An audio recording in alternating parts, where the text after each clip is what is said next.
Okay, तो good morning everyone. आज हम सीखेंगे डेमो करना।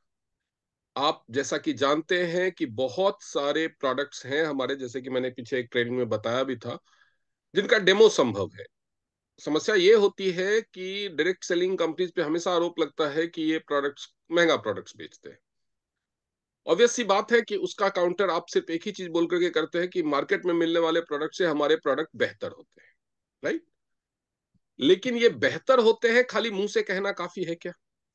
अब ये आप अपना प्रोडक्ट बेच रहे, कोई भी इंसान जो अपना प्रोडक्ट बेच रहा है, वो तो अपने प्रोडक्ट को अच्छा ही बताएगा, है या नहीं? मार्केट में आप कहीं भी चले जाओ, आप भी जानते हैं कौन से प्रोडक्ट की क्वालिटी अच्छी है, कौन से प्रोडक्ट की क्वालिटी खराब है। तो इवन खराब क्वालिटी के प्रोडक्ट बेचने वाला भी कोई भी अपने प्रोडक्ट को अच्छा नहीं बोलता। तो अगर पब्लिक को आपके दावों पे सब शक होता है या आपके दावों पे यकीन नहीं होता कि ये प्रोडक्ट वाकई में इतना अच्छा है जितनी इसकी कीमत है, इसमें कोई आश्चर्य की बात नहीं है। एक कहावत भी है कि अपनी दही को कोई खट्टा नहीं कहता। तो वैसे ही भाई, आप इस प्रोडक्ट को प्रमोट कर रहे हैं, बेच रहे हैं, तो डेफिनेटली अच्छा बोलेंगे। सामने वाला आपकी बात पे क्यों यकीन करे कि जो आप प्रोडक्ट उसको समझा रहे हो, दे रहे हो, वो वाकई में अच्छा है। तो अगर आप टीएन्स बायोटेक ग्रुप के साथ जुड़े हुए हैं, तो आपके साथ सबसे बड़ी खासियत क्या है कि आपके पास ज्यादातर मेजॉरिटी ऑफ प्रोडक्ट्स ऐसे हैं। अब सारे प्रोडक्ट्स का लाइव डेमो दिखाना तो पॉसिबल नहीं हो सकता, लेकिन आपके पास मेजॉरिटी ऑफ प्रोडक्ट्स ऐसे हैं जिनका आप लाइव डेमो दिखा सकते हो कि ये प्रोडक्ट वाकई में काम करते हैं, ये प्रोडक्ट वाकई में काम करते हैं। लेकिन उसको दिखाने के लिए आपको सीखना पड़ेगा। तो क्या क्या चीजों का डेमो पॉसिबल हो सकता है, क्या क्या चीजों का हम ऑनलाइन दिखा सकते हैं, क्या क्या चीजों का आपको ऑफिस में आके समझना होगा, ये सारी चीजों के बारे में आज बात करेंगे। तो जैसा कि मैंने उस दिन भी आप लोगों को लिस्ट बनवाया था, लेकिन मैं आज आप लोगों को फिर से एक बार मैंने नोट कही है करवाता बिल्कुल हूँ। बताइए, मेरी मीटिंग है, बिल्कुल भी ना। बाहर चलो। ये अनम्यूट करके ऐसे सविता मैम मत कीजिए। अब कैमरा ऑफ कर रहे हो, माइक ऑफ किया करो, कैमरा ऑन भी रहेगा चलेगा। ओके, तो आपको पहले एक लिस्ट बना के दिखाता हूं कि क्या क्या प्रोडक्ट्स हैं। आपको लिस्ट बनानी है क्या क्या प्रोडक्ट्स हैं जिसके आप डेमो कर सकते हैं। हो सकता है इसमें से आपके पास सारे प्रोडक्ट्स हो सकता है आपके पास इसमें से कुछ प्रोडक्ट्स हो सकता है आप ये सारे प्रोडक्ट्स खरीद सके, और हो सकता है इसमें से आप कुछ प्रोडक्ट्स खरीद सके, आप अपनी पॉकेट के हिसाब से, कैपेसिटी के हिसाब से। तो पहले आपको मैं लिस्ट बताऊंगा, उस लिस्ट को बताने के बाद मैं आपको बताऊंगा कि आपको डेमो करने का फायदा क्या है। तो वो पहले ही बता देता हूं, मैं डेमो करने से लोगों को आपके उत्पादों की क्वालिटी पे भरोसा बढ़ेगा, तो लोग उसको इस्तेमाल करना चाहेंगे, आपके सेल्स के चांसेस बढ़ेंगे, आपकी ज्वाइनिंग बढ़ेगी, आपका बिजनेस आगे बढ़ेगा, आप ज्यादा पैसे कमाएंगे, राइट। ये डेमो करने का पर्पस ये है। उसके बाद एक सवाल आता है कि ठीक है, हम हमारे पास डेमो करने के प्रोडक्ट हो गए, हमें पर्पस भी पता है कि डेमो क्यों करना है, डेमो करने से क्या फायदा है, हमने डेमो करना सीख भी लिया, डेमो के सारे प्रोडक्ट भी जुटा लिए। अब डेमो दिखाएं किसको? डेमो देखने के लिए लोग कैसे आए, उनको कैसे बुलाएं, कैसे इनवाइट करें, या हम डेमो दिखाने के लिए कैसे लोगों को क्या बोल के जाएं। तो आज मैं आप लोगों को वो भी बताऊंगा, और उसके बाद जो समय बचेगा उसमें ये बताऊंगा कि कुछ प्रोडक्ट्स के डेमो सविता मैम आपको जिनका पॉसिबल है, उनके पास आज अरेंजमेंट है, वो लाइव करके दिखाएंगे। और उसके बाद कुछ प्रोडक्ट्स ऐसे हैं जिनका डेमो आपको समझाया जाएगा कि कैसे किया जाता है, ठीक है। तो अभी मैं सबसे पहले शुरुआत करूंगा लिस्ट से। इक्विपमेंट्स में हमारे पास अभी 4 इक्विपमेंट्स, जो हेल्थ इक्विपमेंट कैटेगरी है हमारी, उसमें हमारे पास 4 इक्विपमेंट है। पीसीएम है, एक्यूलाइफ है, उसके बाद जो हमारा हेड केयर अपरेटस है, मल्टीफंक्शनल हेड केयर अपरेटस है, और उसके बाद हमारा ब्रेसलेट है, मल्टीफंक्शनल ब्रेसलेट है। ब्रेसलेट में भी कई सारे फंक्शन। तो आप नोट करते जाइए, आप ये प्रोडक्ट की कैटेगरी नोट करते जाइए। जब आप बीसीएम का डेमो दिखाते हैं किसी को, तो बीसीएम के डेमो में आपका उसे क्या पता चलेगा? आपने 5-7 मिनट या 2 मिनट 5 मिनट इस्तेमाल करवाया किसी को बीसीएम, तो बीसीएम के डेमो में आपको क्या दिखाना है? अगर आपके पास बीसीएम मशीन है या आप अपने अपलाइन के घर या आप मान लीजिए कि अपने ऑफिस में जो फ्रेंचाइजी है या कोई ऑफिस है या कोई आपकी टीम में थेरेपी सेंटर है, वहां पे किसी को इनवाइट करते हैं या किसी के घर जाकर के डेमो अगर करते हैं बीसीएम का, तो बीसीएम के जो कैरेक्टरिस्टिक है वो तो एक्सप्लेन करेंगे ही, वो तो मैं बीसीएम की ट्रेनिंग्स में बताता रहता हूँ डिटेल। लेकिन जब आप किसी को बीसीएम का डेमो दिखाएंगे तो कैसे दिखाएंगे और उसको किन चीजों की तरफ उसका ध्यान अट्रैक्ट करेंगे, ये इंपॉर्टेंट है कि पेशेंट क्या फील करेगा उस डेमो में, पेशेंट क्या फील करेगा। नहीं तो आपने चढ़ा दिया, हाँ ये वाइब्रेट करता है, लेकिन आपका पेशेंट को आपको किस चीज की तरह अट्रैक्ट करना है। सबसे पहले बीसीएम का जब भी आप किसी को डेमो दिखाएं तो डायरेक्टली, चाहे वो बंदा कितना भी हेल्दी, डेमो दिखाने से पहले उससे, अगर वो महिला है तो उससे जरूर पूछें कि वो पीरियड्स में तो नहीं है या कहीं उसको प्रेग्नेंट होने का चांस तो नहीं है, क्योंकि प्रेगनेंसी में और पीरियड्स के दौरान बीसीएम नहीं कराना चाहिए।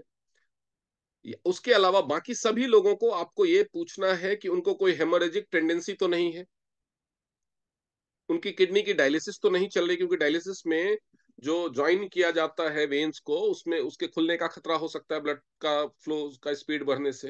हेमोरेजिक टेंडेंसी मतलब बहुत जल्दी किसी कहीं पे भी ब्लीडिंग शुरू हो जाने की वो तो नहीं है, या ब्लीडिंग पाइल्स तो नहीं है। इसके अलावा उनके बोन में कोई मेटल इंप्लांट तो नहीं। बोन में मेटल इंप्लांट मतलब बोन में जो फिक्सेट इंटरनल फिक्सेटर्स लगते हैं, कहीं स्क्रू लगता है, कहीं प्लेट लगती है, कहीं पे वायरिंग वायर से बांधा जाता है, तो ये सब बोन में किसी तरह का मेटल इंप्लांट, रॉड लगती है तो बोन में किसी तरह का मेटल इंप्लांट नहीं होना चाहिए। इसके अलावा किसी भी तरह के इक्विपमेंट का डेमो आप जो बंदे को पेस मेकर लगा हुआ है उस पे नहीं करेंगे, पेस मेकर लगे हुए पेशेंट पे नहीं करेंगे। इसके अलावा जिसको फैलने वाली बीमारी है, जैसे कैंसर है एक्टिव स्टेज पे, टीबी है एक्टिव स्टेज पे, तो ये सारी चीजें आप पूछ ले तो बेहतर है डेमो दिखाने से पहले। तो ये आप नोट कर लीजिए, अगर आप नोट नहीं कर रहे हैं तो नोट कर लीजिए, नहीं तो आप भूल जाएंगे। ये वैसे लिखा हुआ भी है, बीसीएम का जो पीडीएफ है उसमें लिखा हुआ है, इसलिए ये नोट नहीं भी करेंगे तो चलेगा कि आपको ध्यान क्या क्या रखना। बीसीएम का जो आप डेमो कराएंगे तो बीसीएम के डेमो के दौरान आप उनको कम से कम तीन, क्योंकि हर जगह लिटाने का ऑप्शन आपके पास नहीं हो सकता है, तो कम से कम तीन पोजीशन में आप उनको डेमो देंगे, कम से कम। पहला पोजीशन है आप उनको चेयर पे बिठाएंगे, उनके दोनों पैर जो फुट रिफ्लेक्सोलॉजी आपका प्लेट है उस पे रखेंगे सही ढंग से, उनको पैरों के ऊपर हल्का सा प्रेशर डालने के लिए बोलेंगे, और 2-3 मिनट से लेकर के 5 मिनट तक बीसीएम को उसी मोड में ऑपरेट करेंगे, फास्ट मोड। बीसीएम जो नया मॉडल बीसीएम जिन लोगों के पास भी है उसमें दो मोड होते हैं, फास्ट मोड। ठीक है, पहला पोजीशन ये है। दूसरा पोजीशन है आप बीसीएम के ऊपर उनको बिठाएं फास्ट मोड में और 2-3 मिनट उसको ऑपरेट करें। तीसरा पोजीशन है बीसीएम पे उनको इस तरह से खड़ा करें कि उनका चेहरा दीवार के तरफ रहे और दीवार के पास रखें बीसीएम, उनको दोनों हाथ का सपोर्ट दीवार पे रखने के लिए बोले और पीछे से अपने एक हाथ का सपोर्ट उनके बैक पे रखें। उसके बाद बीसीएम को स्टार्ट करें। पहला 1 मिनट स्लो मोड में चलाएं, 1 या 2 मिनट, उसके बाद दूसरे 2 या 3 मिनट फास्ट मोड में चलाएं। तो ये ऑर्डर भी मेंटेन करना है, पहले चेयर पे बिठा के, ऐसा नहीं कि पहले खड़ा कर दिया उसके बाद चेयर पे बिठा रहे घबरा गया तो नहीं। क्योंकि अगर पहले आपने खड़ा कर दिया और कोई इंसान घबरा गया तो उसके बाद वो कुछ फील नहीं करेगा, डरा हुआ इंसान कुछ भी महसूस नहीं करता। ठीक है, सबसे बेहतर तरीका है कि बीसीएम का डेमो दिखाने के लिए खड़े होने से पहले आप बीसीएम पे खुद खड़ा होकर के दिखाइए। बीसीएम का डेमो दिखाने से पहले आपको क्या समझाना है ये चाहे तो आप नोट कर लीजिए।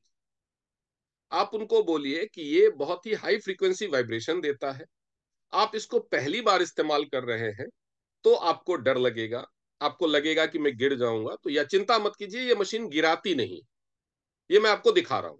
तो आप पहले बीसीएम पे खड़े होकर के दिखा दीजिए कि देखिए ये मशीन, आप उस पे चारों तरफ घूम के दिखा दीजिए, एक पैर पे खड़े होकर के दिखा दीजिए कि देखिए ये मशीन गिरा नहीं रही है, मुझे नहीं गिरा रही है तो आपको भी नहीं गिराएगी। हाँ, लेकिन आपको डर लग सकता है क्योंकि मुझे आदत है, आपको आदत नहीं।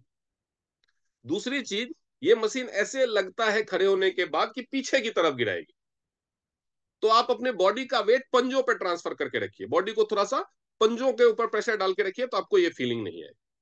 लेकिन उनको खड़ा करने से पहले अगर आप खुद 2 मिनट खड़े होकर के फास्ट मोड में या मोड चेंज करके दोनों मोड में खड़ा होकर के उस पे चारों तरफ घूम के एक पैर पे खड़ा होकर के दूसरे पैर पे खड़ा होकर के सब करके दिखा देंगे तो उनका डर निकल जाए, तभी वो एक्सपीरियंस कर पाएंगे। एक इंसान को आपने चढ़ाया, जैसे ही हाई स्पीड में किया, अरे बाप रे मुझे उतारो जल्दी उतारो, अगर वो इस मोड में आ गया तो उसको कुछ भी पता नहीं चलेगा, आपका डेमो फेल हो जाए।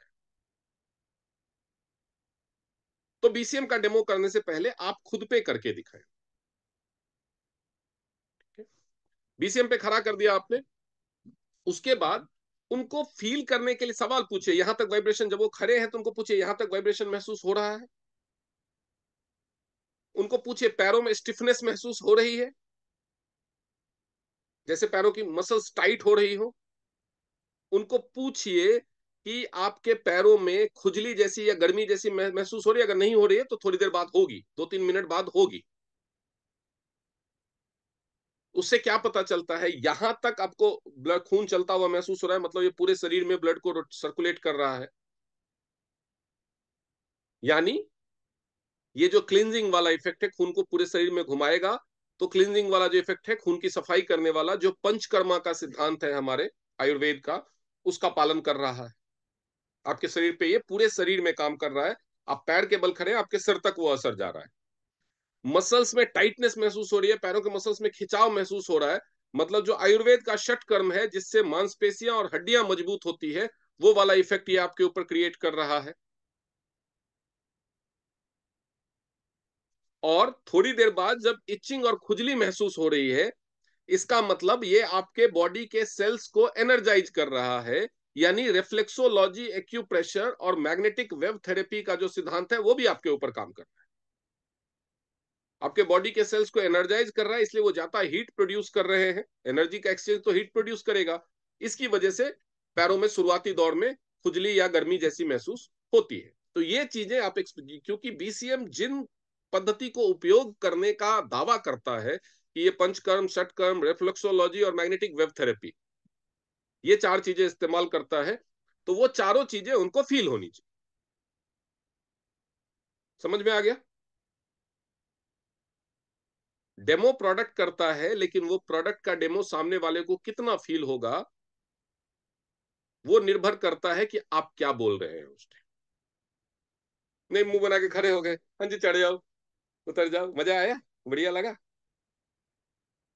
तो वो डेमो नहीं होता है। यू शुड नो कि what your customer should expect and experience. आपने डेमो कराया तो डेमो का एक पर्पस है, वो पर्पस आपका सॉल्व होना चाहिए। जो आप कस्टमर को दिखाना चाहते हो, महसूस करवाना चाहते हो, वो उसको महसूस होना चाहिए।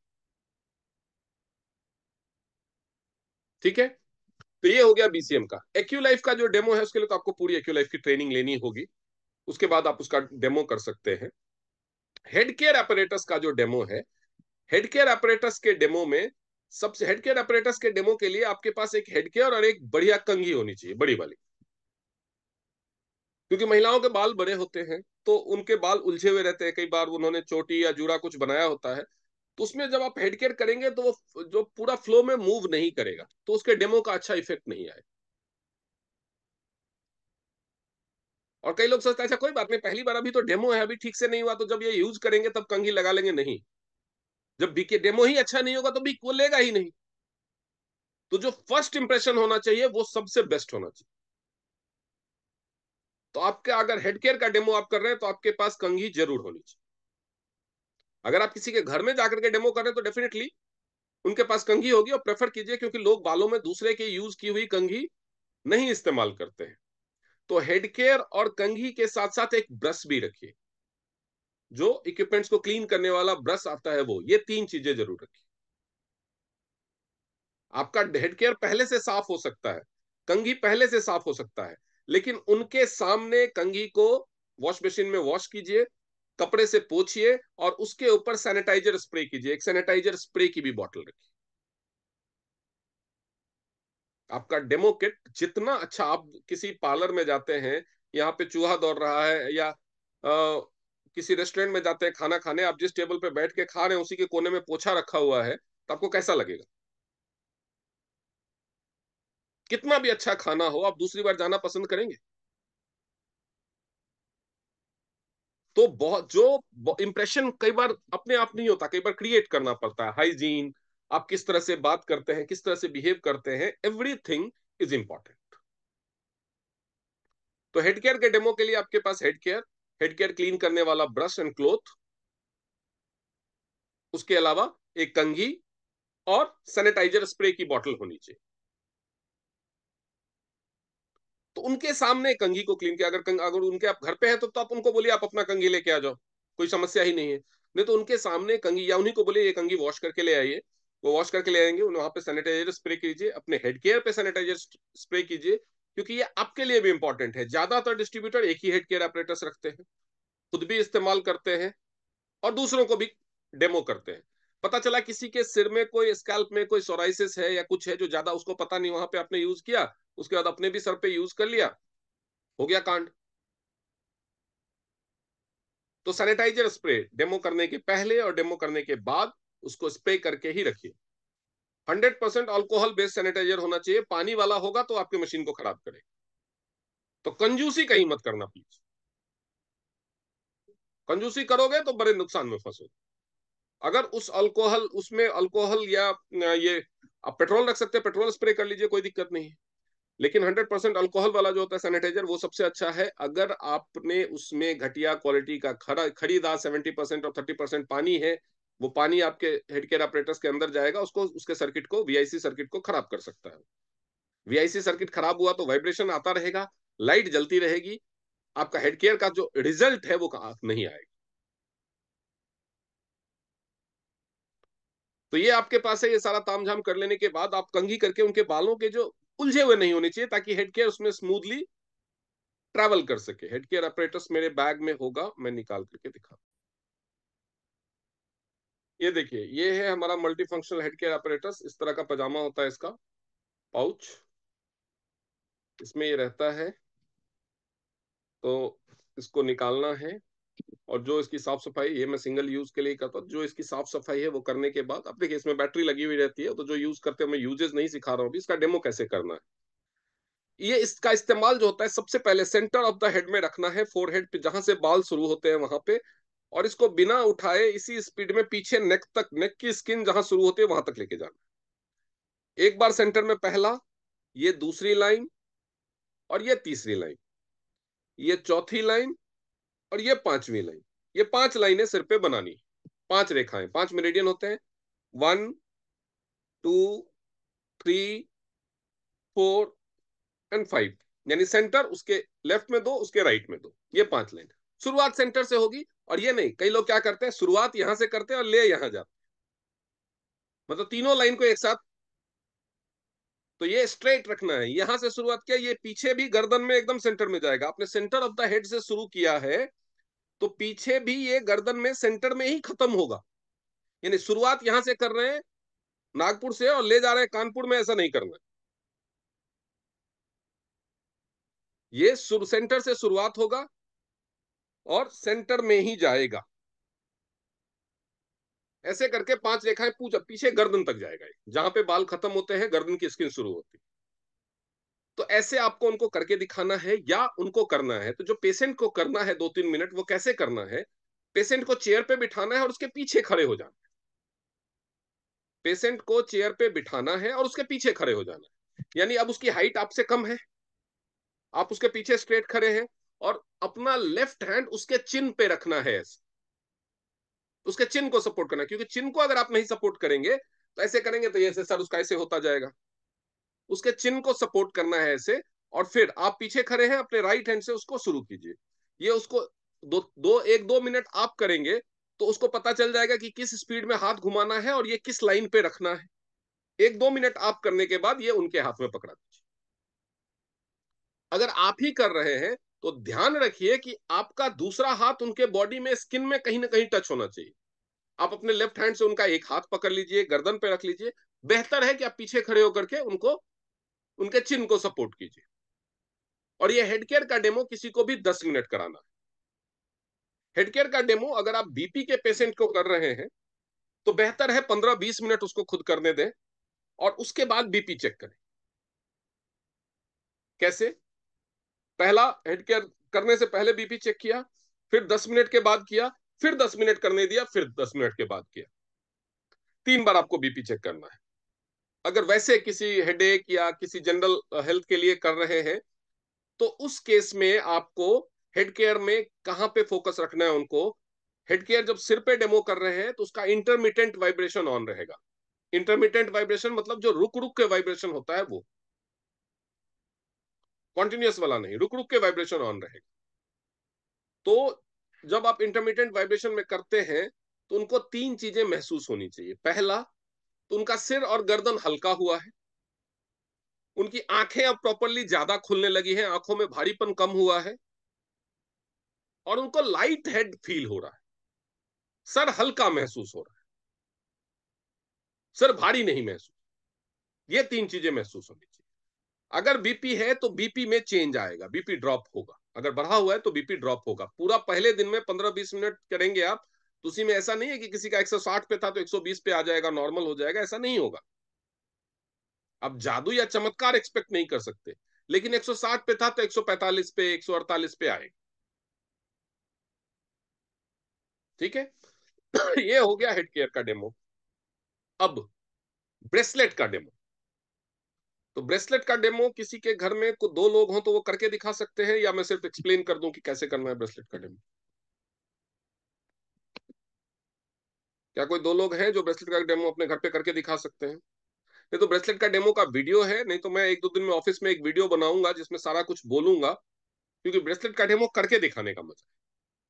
तो मैंने कल 11 बजे ओपीपी रखी है द्वारका मोड़ ऑफिस में, एंड मैं वहां पे ट्राई करूंगा कि मैं ब्रेसलेट का डेमो करूं और उसको मैं सर्कुलेट करूं, वीडियो में सर्कुलेट कर दूं।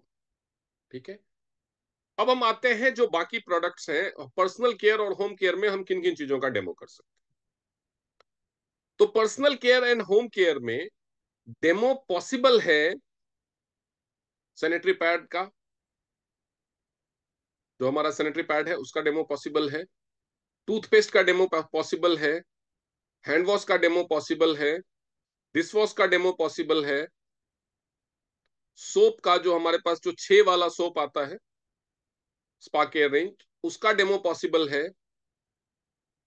उसके बाद हमारे शैम्पू का डेमो पॉसिबल है, हेयर ऑयल का डेमो पॉसिबल है, और उसके अलावा हमारे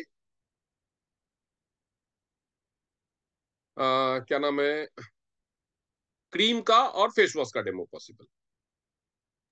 तो ऑलमोस्ट हमारे सारे ही प्रोडक्ट जो पर्सनल केयर और होम केयर के हैं, सबकी सबका डेमो पॉसिबल है। ठीक है। तो हम आज पर्सनल केयर और होम केयर के डेमो की रेंज में जाएंगे कि वो कैसे करते हैं, क्या करते हैं उसमें। कुछ प्रोडक्ट्स का डेमो आपको लाइव दिखाया जाएगा, और कुछ प्रोडक्ट्स के डेमो के लिए आपको वेट का मैं उसके वीडियो सर्कुलेट करूंगा, या उसके बारे में एक्सप्लेन करूंगा कि क्या करना है। एक एक प्रोडक्ट का जब डेमो करेंगे तो उसके पास आपको के पास क्या क्या होना चाहिए उसके डेमो के लिए, वो भी मैं बताऊंगा। अब उससे पहले आते हैं कि डेमो कैसे और कहां पे अरेंज कर सकते हैं। ठीक है। डेमो कैसे और अरेंज कहां पे? जी मलक साहब अपना क्वेश्चन पूछिए।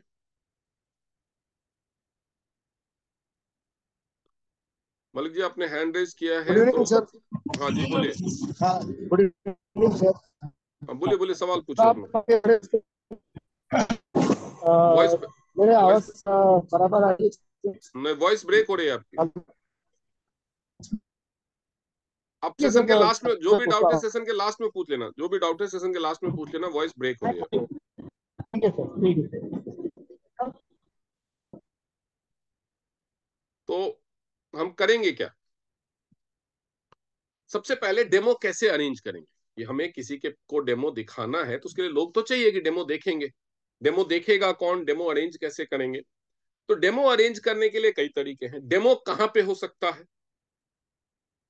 डेमो कहां पे हो सकता है? तो डेमो या तो आपके घर पे हो सकता है, आप अपने घर पे लोगों को बुलाइए, डेमो दिखाइए। या फिर डेमो जो जिसको दिखाना चाहते हैं, जो आपका प्रोस्पेक्ट या क्लाइंट है, उसके घर पे हो सकता है। डेमो ऑफिस में हो सकता है, जो कंपनी का फ्रेंचाइजी या ब्रांच है उसमें डेमो हो सकता है। और इसके अलावा डेमो हो सकता है कहां पे? आपके अपलाइन के घर में, आपके डाउनलाइन के घर। डेमो कभी भी पब्लिक प्लेस पे नहीं करना है। पब्लिक, उसके अलावा डेमो कहां कहां हो सकता है? जो पब्लिक प्लेस है लेकिन किसी प्रोप्राइटरी राइट्स में, जैसे एक स्कूल है, एक पुलिस स्टेशन है, एक ऑफिस है। पब्लिक प्लेस से मेरा मतलब है कि कहीं भी खुले में, रेस्टोरेंट में, जहां पे दूसरे पब्लिक का डिस्टरबेंस या इंटरफेरेंस हो सकता है, वहां पे नहीं करना। जो पब्लिक पार्क है, वहां पे एक ऐसा कोई जगह हो, ऐसा कोई कॉर्नर हो जहां पे दूसरे लोगों को आपको डेमो, आपके डेमो की वजह से डिस्टरबेंस नहीं होगा, वहां पे आप डेमो कर सकते। तो डेमो हमेशा ऐसी हर जगह पे हो सकता है जहां पे आपका डेमो दूसरे लोगों को डिस्टर्ब ना करे। ठीक है? या फिर जहां पे बिजनेस एक्टिविटीज प्रोहिबिटेड ना, किसी दूसरे के प्रीमिसेस में अगर आप डेमो करेंगे तो आपके पास प्रायर परमिशन होना चाहिए, प्रायर अपॉइंटमेंट होना चाहिए। तो सवाल यह है कि अपॉइंटमेंट कैसे लेंगे या डेमो के लिए कैसे बुलाएंगे? ठीक है? तो अलग अलग चीजों के डेमो के लिए बुलाने का अलग तरीका है, लेकिन जो मैंने उस दिन जो स्कोप बताया था कि डेली डेमो करके हमें 1000 रुपीज पर डे की रिटेलिंग जनरेट करनी है, उसमें हमारा मेन फोकस होता है पर्सनल केयर और होम केयर के डेमो। क्योंकि बाकी चीजों का जो डेमो है, सप्लीमेंट्स का डेमो दिखाने की जरूरत रेयरली पड़ती है। वो तब पड़ती है जब आपको किसी को इस बात में आना है कि भाई मार्क आपका स्पाइरुलिना 2400 का है, मार्केट में तो ये 300-500 रुपए का मिलता है, आपके स्पाइरुलिना में, तब आपको डेमो दिखाने की जरूरत, या कोई पेशेंट है उसको दिखाने की जरूरत पड़ती है। एक्यूलाइफ की डेमो आपका जो बिजनेस पार्टनर बनने वाला है, या कोई जिसको कोई तकलीफ है, कोई हेल्थ इशू के लिए उसको इस्तेमाल करना, उस केस में। लेकिन जनरल बिजनेस प्रमोशन के लिए जो आपको डेमो दिखानी पड़ती है वो पर्सनल केयर, होम केयर की, उसके साथ में आप बाकी चीजों के डेमो को क्लब कर सकते हैं। तो मोस्टली आपको जब डेमो दिखाना होता है, वो तो आपके सामने कोई अगर बंदा है तो आप उसके अपीयरेंस और नीड असेसमेंट को अगर कर पाते हैं तो उसके लिए कर सकते हैं। लेकिन जो जनरल इनविटेशन है डेमो, आप कहीं शॉप पे हैं, कहीं पे कोई आपको फीमेल मिली, या आप डोर टू डोर जाकर के डेमो के लिए अपॉइंटमेंट लेना चाहते हैं, तो उसके लिए तरीका अलग है। आप स्कूल में, कॉलेज में, इंस्टीट्यूट्स में, ऑफिसेस में डेमो करना चाहते हैं, किसी सोसाइटी में डेमो करना चाहते हैं, तो उसके लिए बाकायदा हमारे पास एक फॉर्मल लेटर का फॉर्मेट है। उस पे लेटर लिख करके आपको रिटर्न, या ईमेल करके आपको रिटर्न परमिशन लेनी चाहिए उस ऑर्गेनाइज, जैसे स्कूल है तो प्रिंसिपल से, कोई ऑफिस है तो वहां का जो सीनियर मोस्ट ऑफिसर है उससे, इस तरह से आपको डेमो लेनी चाहिए अपॉइंटमेंट लेकर। ठीक है? डेमो आप किसको दिखा सकते हैं, कितने लोग होने चाहिए, तो इसका कोई लिमिट नहीं। आप किसी एक बंदे को भी डेमो दिखा सकते हैं, आप 100 लोगों की भीड़ को भी डेमो दिखा सकते हैं। ये आपको डिसीजन अपने विजडम पे लेना होगा कि आप दूसरे शहर में जाकर के किसी एक बंदे को डेमो दिखाना है, और आपको खाली पैड का डेमो दिखाना है, वहां से आप बिजनेस नहीं एक्सपेक्टेशन कर रहे हैं, बहुत बड़ी सेल नहीं फ्यूचर में एक्सपेक्ट कर रहे हैं, तो ये एक घाटे का सौदा होगा। अगर आप गए, उसने एक पैड खरीद भी लिया, तो व्हाट इज द यूज?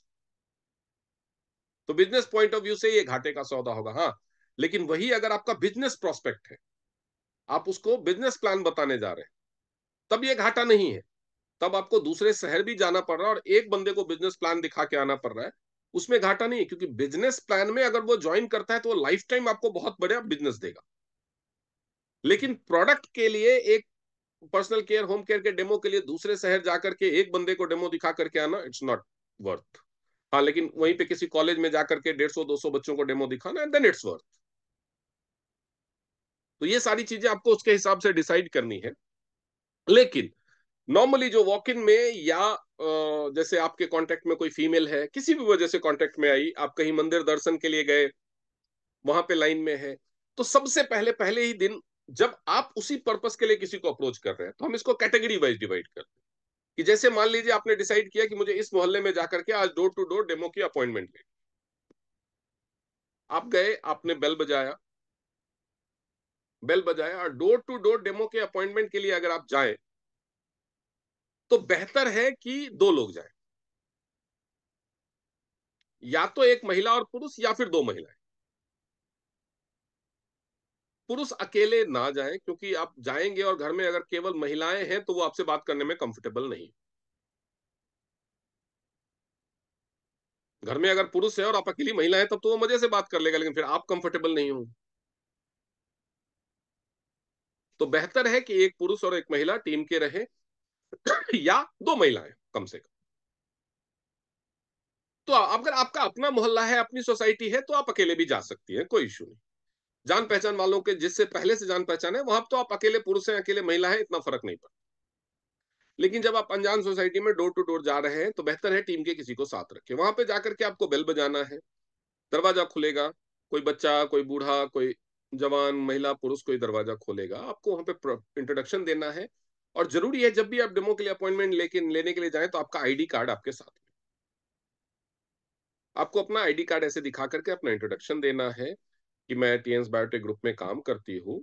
और महिलाओं को जो गायनी से रिलेटेड हेल्थ इश्यूज होते हैं, अगर महिला है तो आप डायरेक्ट शुरू हो जाइए। अगर कोई पुरुष है सामने तो बोले महिलाओं को सीधा सिंपल इतना ही बोलिए कि महिलाओं को जो गायनी प्रॉब्लम से रिलेटेड, गायनी हेल्थ से रिलेटेड प्रॉब्लम्स होती हैं, इश्यूज होते हैं, उसके बारे में हम अवेयरनेस का काम करते हैं। हम महिलाओं को बताते हैं कि ये प्रॉब्लम क्यों होती है, कैसे होती है और उससे कैसे बच सकते हैं। और इसके लिए हमें बस 15-20 मिनट, आधे घंटे का टाइम चाहिए और इसके लिए हम कोई चार्ज नहीं लेते। तो अगर आपके घर में कोई महिला है, अगर पुरुष है तो ये पूछना है, अगर आपके घर में कोई महिला है तो उनको बुला दीजिए। अगर वो इंटरेस्टेड होंगी तो हम दिखा देंगे। अगर वो कहती है हमें इंटरेस्टेड हूं अभी दिखा दो तो उसी टाइम दिखा दीजिए। ये मत सोचिए कि एक ही है क्यों दिखाऊं। नहीं तो आप उनसे अपॉइंटमेंट ले लीजिए और साथ में उनको ये बोलिए कि आप अपने आस पड़ोस, फैमिली, रिश्तेदार में से भी ज्यादातर महिलाओं को बुला लीजिए तो अच्छा रहे। आप उनसे अपॉइंटमेंट ले लीजिए कि मैडम ये है, उनका नंबर ले लीजिए, अपना नंबर दे दीजिए कि बताइए मैं कब आ जाऊं। साथ में विजिटिंग कार्ड भी रखें, वो भी उनके साथ शेयर करें। एक डायरी, एक पेन रखें, उनका नाम नंबर भी लिख लें। आप सभी घरों में जाएंगे सभी तैयार हो जाए जरूरी नहीं। तो ये एक्सपेक्टेशन ना रखें, रियलिस्टिक एक्सपेक्टेशन रखें। 10 घरों में जाएंगे तो 3-4 जगह आपको अपॉइंटमेंट मिलेगी। अगर महिला है तो सीधे कि हम पीरियड्स के अवेयरनेस पे या जो गायनी प्रॉब्लम्स होती है उसके अवेयरनेस पे, जैसे पीरियड्स के टाइम में आपको हीट महसूस होता है, इचिंग रैशेस हो जाते हैं, पीरियड्स जल्दी आ जाता है, देर से आता है, कम दिन टिकता है, ज्यादा दिन चलता है, ज्यादा ब्लीडिंग होती है, दर्द होता है, व्हाइट डिस्चार्ज, येलो डिस्चार्ज, गर्भ ठहरने में प्रॉब्लम, ये जो तमाम चीजें हैं उन सब के बारे में, ये प्रॉब्लम जनरली क्यों होती है, वैसे तो बहुत सारे रीजन होते हैं लेकिन ज्यादातर क्यों, किस वजह से होती है, क्या गलतियां हम महिलाएं करती हैं और उसका सिंपल सॉल्यूशन क्या हो सकता है कि हमें डॉक्टर के पास ना जाना पड़े इन प्रॉब्लम्स के लिए, उसके बारे में मैं आपको बताऊंगी, सॉल्यूशन भी बताऊंगी और इसमें आधा घंटे का वक्त है। ठीक है, तो ये बोल करके आपको अपॉइंटमेंट लेना है। आप अपना ये इससे रखिए। आप जब उसके बाद जब डेमो के लिए जाते हैं तो पैड और पेंटी लाइनर तो दिखाना ही है। पैड और पेंटी लाइनर दिखाने के बाद आप उनको बोल सकते हैं कि हमारे पास कुछ और भी प्रोडक्ट्स हैं, अगर आप 10 मिनट का और 15 मिनट का टाइम और दीजिए तो मैं उनको भी दिखा दूं। Then you can so toothpaste, shampoo, everything, जितना टाइम मिल रहा है उतनी चीजों का डेमो दिखाए। ठीक है, तो आपको यही करना है कि आप एक टाइम रख सकते हैं कि सुबह के टाइम जा करके आप अपॉइंटमेंट ले लो, अगर आपको अपने मोहल्ले में, किसी भी मोहल्ले में, या एक दिन रखो अपॉइंटमेंट लेने के लिए, अगला दिन डेमो का। तो इस तरह से आप कर सकते हैं। और ऐसे में कम से कम आप 3-4 जो फुल टाइमर हैं वो 4-5 डेमो डेली कर पाएंगे। और 4-5 डेमो करेंगे तो मार्क माय वर्ड्स 2 से 3 हजार की रिटेल जरूर होगी मिनिमम, गए से गए कंडीशन में, अगर आप 5 डेमो करते हैं। तो आप 2 लोग हैं तो दोनों के हिस्से में 1000-1500 रुपए की डेली की रिटेल जरूर आएगी। तो जब आप डेमो करेंगे तो सबसे पहले पैड से डेमो शुरुआत करेंगे। स्कूल, कॉलेज, इंस्टीट्यूट का तो मैंने बता दिया। लेकिन परमिशन लेने के लिए, मान लीजिए कि आपको, आप बस में ट्रैवल कर रहे हैं या किसी मंदिर में गए दर्शन के लिए, लाइन में खड़े हैं, मेट्रो की लाइन में खड़े, कहीं भी मेट्रो में ट्रैवल कर रहे हैं, सब्जी लेने गए, सब्जी दुकान पे कोई मिले, एक स्माइल दीजिए, हेलो आप इधर इधर ही पास में ही रहते हो, ये सवाल तो पूछ ही सकते हैं। तो बोलेगी नहीं नहीं मैं तो अपनी बहन के घर आई हुई हूँ। अच्छा अच्छा, कहाँ से आए हो आप? फिर ठीक है, तो वो आपसे भी पूछेंगे, फिर बातें होंगी, ये बात तो जरूर होती है आप क्या करते हो। तो अगर कोई महिला है या कोई पुरुष है जो आपको बोले कि भाई मैं किसी ऑफिस में काम करता हूँ, किसी स्कूल में पढ़ाता हूँ, और आपसे भी पूछेंगे आप क्या करते हैं। ठीक है, तो आपको तो यही बताना है कि मैं एक हेल्थ केयर कंसल्टेंट हूँ, और साथ में हम लोग डब्ल्यूएचओ के एक प्रोजेक्ट पे भी काम कर रहे हैं जिसको save women from silent killers बोलते हैं। ये एक चैरिटेबल प्रोजेक्ट है हमारा जिस पे हम काम करते हैं, मैं और मेरी टीम उस पे काम करती है।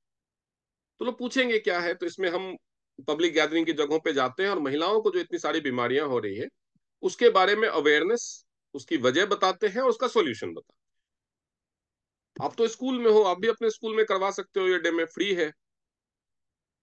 आप मुझे अपने प्रिंसिपल का ईमेल दे दो, मैं एक लेटर लिख दूंगी उनको परमिशन के लिए, आप एक बार बात कर लेना, टाइम फिक्स कर लेना, हम वहां पे भी कर लेंगे। तो फिर अगर वो बोलते हैं हाँ हाँ ठीक है, नंबर एक्सचेंज हो गया तो ठीक है। जरूरी नहीं है पहली बात में हो जाए, पहले जान पहचान कर लिया, बाद में आप उनसे ये बात कर सकते हैं। लेकिन अगर वो बोलते हैं क्या होता है कैसे होता है, तो उनको समझाने नहीं बैठना है। एक बार कोई मान लीजिए कोई पूछ सकता है ना, कि मान लीजिए आपके पड़ोस में, आपके बगल में मदर डेयरी है, एक मिल्क बूथ है, वहां पे कोई भाई साहब मिल गए, उनसे बात हुई, आपने उनके ऑफिस में करने के लिए बात की, उन्होंने सबसे पूछना शुरू कर दिया क्या दिखाते हो आप इसमें, कैसे करते हो। तो भाई साहब आप यहीं पास में ही तो रहते हो ना, तो एक काम करो ना, आपकी मैडम किस टाइम फ्री रहती हैं, आप उनसे घर जाकर के मेरी बात करवा देना, ये मेरा नंबर है, आप उनसे घर जाकर के मेरी बात करवा देना अपनी वाइफ से। वो जिस टाइम में फ्री रहती होंगी मैं आ जाऊंगी, आप भी रहना वो भी रहेंगी, और मैं आपको घर पे पहले आपको ही दिखा दूंगी। फिर आपको लगे कि ये ऑफिस में करने लायक है तो आप अपने ऑफिस में करवा लेना, स्कूल में करवा लेना, ऑर्गेनाइजेशन में करवा लेना। तो इस तरह से आपको डेमो के अपॉइंटमेंट्स लेने हैं, चलते फिरते कहीं भी किसी से भी, और कुछ नहीं तो घर रिश्तेदार अपने। एक परिवार में एक महिला तो होती ही है, शायद ही कोई परिवार होगा जिसमें एक भी महिला ना। ठीक है, तो आपको इस तरह से डेमो का अपॉइंटमेंट लेना है, लेकिन ये याद रखिए कि 10 लोगों को बोलेंगे तो 3-4 अपॉइंटमेंट। तो अगर आपको डेली 5 डेमो करने हैं कम तो कम से कम 15 लोगों से डेली बात डेमो के लिए। तो जब वहां पे आप बात करना शुरू करेंगे, पहली बार डेमो हो गया, और भी अगर टाइम है, आपको दिख रहा है कि ये बहुत जल्दी में नहीं है मेरे को भगाने के, तो आप उनको बोल सकते हैं कि इसके अलावा भी हमारे पास मशीनें होती है, अगर आप साथ में लेकर के गए उसी टाइम में दिखा सकते हैं, नहीं तो उनको अपने घर इनवाइट कर सकते हैं, अपने ऑफिस इनवाइट कर सकते हैं, या उनको दिखाने के लिए आप नेक्स्ट अपॉइंटमेंट ले सकते हैं। तो ये तो हो गया अपॉइंटमेंट लेने का तरीका। अब जब आप डेमो की शुरुआत करेंगे तो वहां पे भी शुरुआत में क्या बोलना है, डेमो के दौरान क्या बोलना है, और डेमो के बाद क्या बोलना है, ये सारी चीजें मैं आपको बताऊंगा। तो सबसे पहले शुरुआत करते हैं सैनिटरी पैड के डेमो से। तो आपके डेमो बैग में सैनिटरी पैड के अच्छे इफेक्टिव डेमोन्स्ट्रेशन के लिए क्या क्या, वो नोट कर लीजिए। आपके पास हमारे एरीज का जो व्हाइट वाला पैकेट है, नाइट यूज का, ₹182 जिसकी एमआरपी है, ₹146 डिस्ट्रीब्यूटर प्राइस है, वो एरीज नाइट यूज का एक पैकेट होना चाहिए। उसके अलावा विस्पर अल्ट्रा सैनिटरी नैपकिन, जो ग्रीन वाला पैकेट है, जो 7 पीस वाला पैकिंग ₹90 का, और ₹180 का शायद 15 पीस का पैकिंग आता है, वो वाला रखिए। उससे सस्ता वाला भी मार्केट में आता है, लेकिन सस्ते वाला मत रखिए। एक स्टैंडर्डाइज फॉर्मेट हो, क्योंकि वो मार्केट में सबसे महंगा और सबसे ज्यादा बिकने वाला सैनिटरी पैड है विस्पर अल्ट्रा ग्रीन पैकेट वाला। उस पे लोगों का भरोसा है कि ये सबसे बढ़िया है। तो आप अगर उससे भी बढ़िया दिखाएंगे तभी तो लोग इंप्रेस होंगे। सस्ते वाले से कंपेयर करेंगे तो सोचेंगे ये सही, तो सस्ते वाले से दिखा रहे हैं तो 20 रुपए वाला है, हमारा तो 80 रुपए वाला है, हमारा तो 90 रुपए वाला है, तो वो इंप्रेस नहीं होंगे। तो जब आप सबसे बेहतर से भी इसको बेहतर दिखाएंगे तभी होगा। ये बिजनेस है, जितना दिल खोलोगे ये उतना आपका खजाना भरेगा। उर्मिला जी सवाल बाद में। तो ये बिजनेस है, तो इसमें कंजूसी मत कीजिए। बहुत सारे लोगों को मैंने देखा है कंजरपना करते हुए, वो येलो वाला पिंक वाला पैकेट ले 20 रुपए वाला ले आते हैं। ये कंजरपना मत दिखाइए,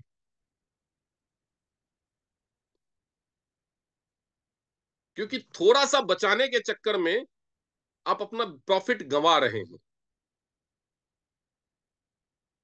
आप अपना बिजनेस खराब कर लेते हैं। तो विस्पर अल्ट्रा का एक पैकेट होना चाहिए आपके पास। उसके बाद आपके पास एक 60 ml या 50 ml वाली सिरिंज होनी चाहिए। निडल नहीं चाहिए, उसका सुई नहीं चाहिए, सुई नहीं भोंकना है किसी को। मैं एक को बोला था डेमो के लिए, तो वो निडल भी ले आया। तो निडल नहीं चाहिए, केवल सिरिंज चाहिए, 60 ml या 50 ml वाला। ठीक है। फाइबर वाले, कांच वाले नहीं, फाइबर वाले ट्रांसपेरेंट, जैसे कांच का ग्लास होता है ना, दिखने में एकदम वैसा ही होता है, लेकिन गिरने से टूटेगा नहीं, डेमो बैग में रखेंगे दबने से टूटेगा ही नहीं। तो फाइबर वाले 200 ml या 250 ml के दो ग्लास चाहिए, पानी टम्बलर, दो।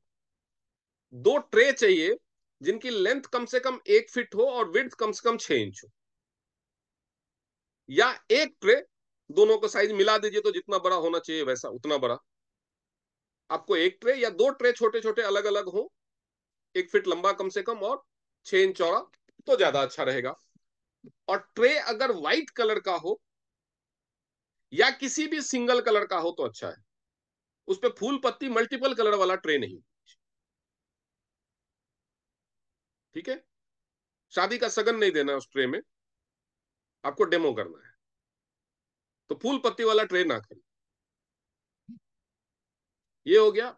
उसके अलावा आप घर में या ऑफिस में डेमो कर रहे हैं या कहीं पे जा रहे हैं, तो पानी तो मिल ही जाएगा, लेकिन कई जगह पे खारा पानी होता है।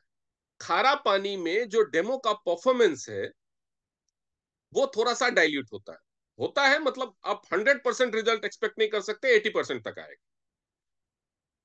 तो बेहतर है अपने साथ एक वाटर बॉटल,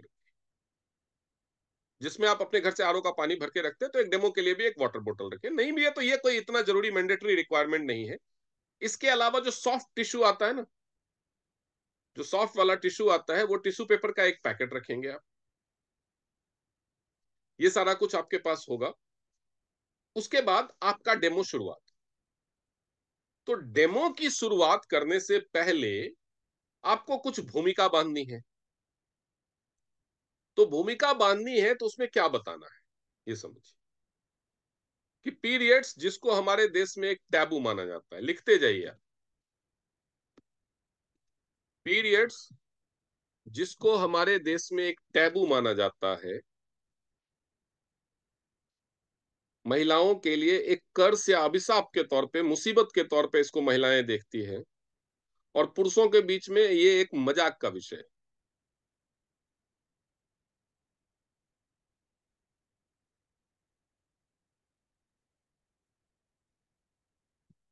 लेकिन सच्चाई ये है कि पीरियड्स के ऊपर ही प्रकृति समाज टिका हुआ है। पीरियड्स नहीं होंगे जिस महिला को, उस महिला को बच्चे नहीं होंगे, बच्चे नहीं होंगे तो ये दुनिया चलनी रुक जाएगी। तो ये जो दुनिया, ये समाज जो चल रहा है वो पीरियड्स के ऊपर टिका हुआ है। तो पीरियड्स जितना हेल्दी होगा उतना ही समाज और बच्चे हेल्दी।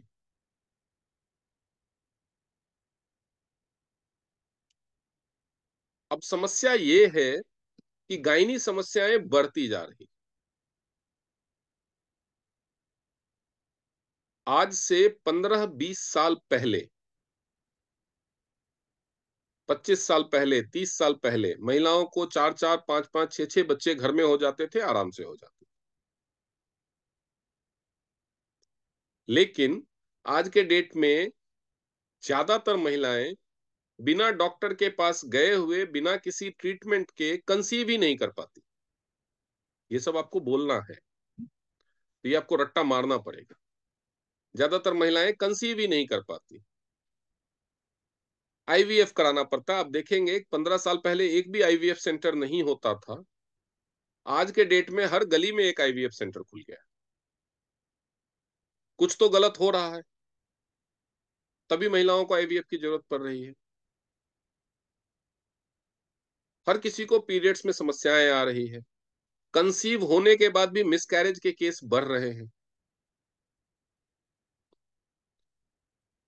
उसके लिए हमारा रहन सहन और खान पान और बढ़ता हुआ प्रदूषण, ये तीन चीजें तो जिम्मेदार हैं ही। रहन सहन, खान पान और बढ़ता हुआ प्रदूषण, ये तीन चीजें तो जिम्मेदार हैं ही। लेकिन एक और चीज जिम्मेदार है, वो है सैनिटरी पैड। आपको सुन के आश्चर्य होगा कि सैनिटरी पैड आप शरीर में बाहर लगाते हैं, शरीर से जो खून निकलता है, जिसको आप गंदा खून मांगते हैं, लेकिन वो गंदा खून नहीं है, वो उतना ही साफ है जितना आपके उंगली कटने से खून निकलता है। तो सिर्फ उस खून को सोख करके फेंक देना है। सैनिटरी पैड का आपके हिसाब से सिर्फ इतना ही काम है। वो चीज आपको बीमार कैसे कर सकती है?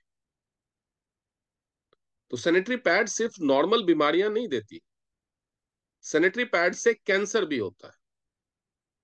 और सैनिटरी पैड से मतलब मेरा जितने भी सैनिटरी प्रोडक्ट्स हैं, चाहे वो सैनिटरी पैड हो, टेम्पोन्स हो या मेंस्ट्रुअल कप्स हो, तीनों से ही रिलेट करती हूँ।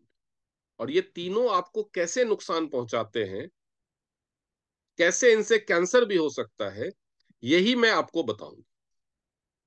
लेकिन सवाल ये है कि अगर इन सारी चीजों से समस्याएं हो रही हैं, तो फिर क्या करें? इसको इस्तेमाल ना करें तो क्या इस्तेमाल करें? पीरियड्स के दौरान कुछ ना कुछ तो इस्तेमाल करना पड़ेगा। तो क्या वापस से पुराने जमाने की तरह कपड़ा इस्तेमाल करें? तो नहीं, कपड़ा भी सही नहीं है, वो अनहाइजीनिक होता है, उससे भी बीमारियां। तो फिर करें क्या? तो पहले मैं आपको समस्या बताऊंगी कि क्या है और क्यों है, और इसके बाद आपको समाधान भी बताऊं। आप गूगल करेंगे, गूगल में आप जाके सर्च करें, टाइप करके सर्च करें या वॉइस से सर्च करें कि क्या सैनिटरी पैड से कैंसर हो सकता है, आपको जवाब मिल जाएगा।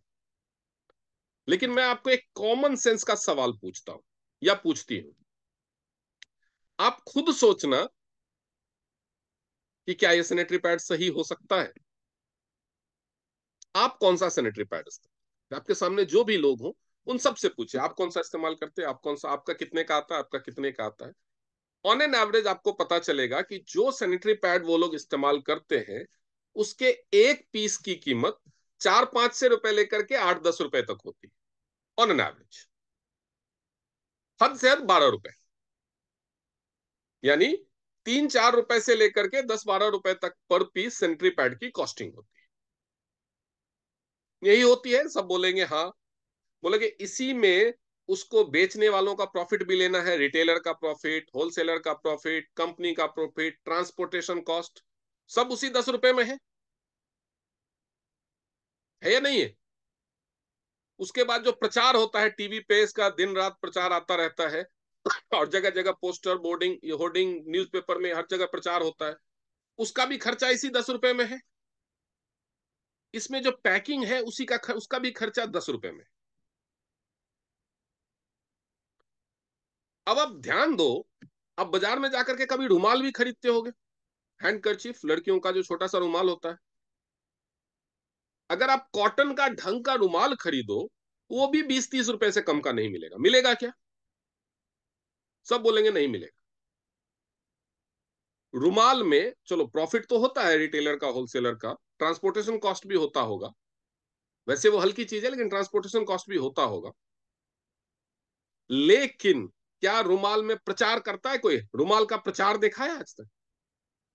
प्रचार का खर्चा नहीं है, पैकिंग का खर्चा नहीं है, फिर भी एक कॉटन का छोटा सा रुमाल 20 रुपए से कम का नहीं मिलता। तो आपका ये सैनिटरी पैड 3-4-5-7-10 रुपए में कैसे बन जाए? वो भी इतना सारा प्रचार और ये सारा खर्चा निकाल के, सोच के देखा है कभी? सोच के देखिए कि क्या मटेरियल होता होगा इसमें।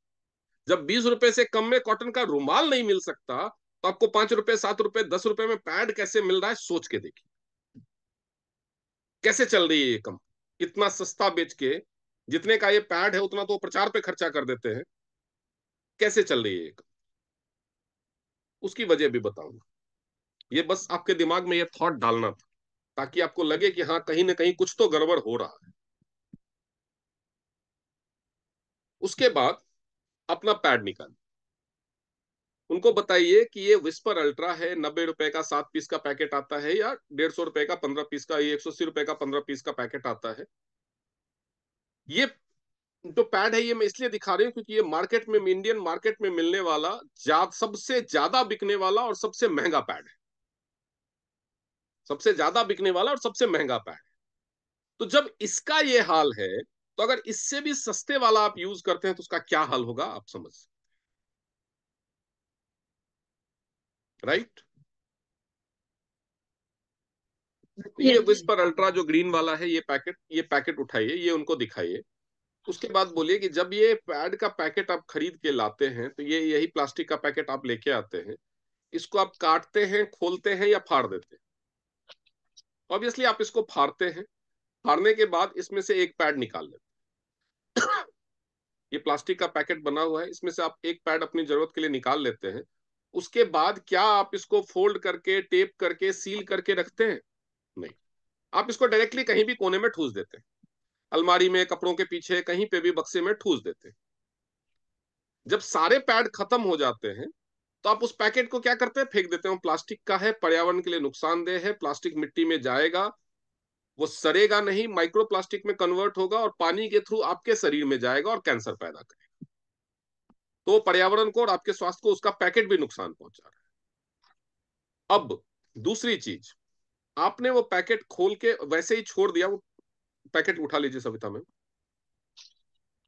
आपने ये पैकेट खुला हुआ ऐसे ही छोड़ दिया। अब इसके अंदर हवा, धूल, मिट्टी, मॉइस्चर कुछ भी जा सकता है। आप इसको रख भी ऐसी जगह देते हैं जहां पे धूप और हवा का नामो निशान नहीं है, क्योंकि आपको इसको छुपा के रखना है। खुले में तो घर में रख नहीं सकते, तो छुपा के रखना है तो कहीं ना कहीं घुसा के रखेंगे कोने में।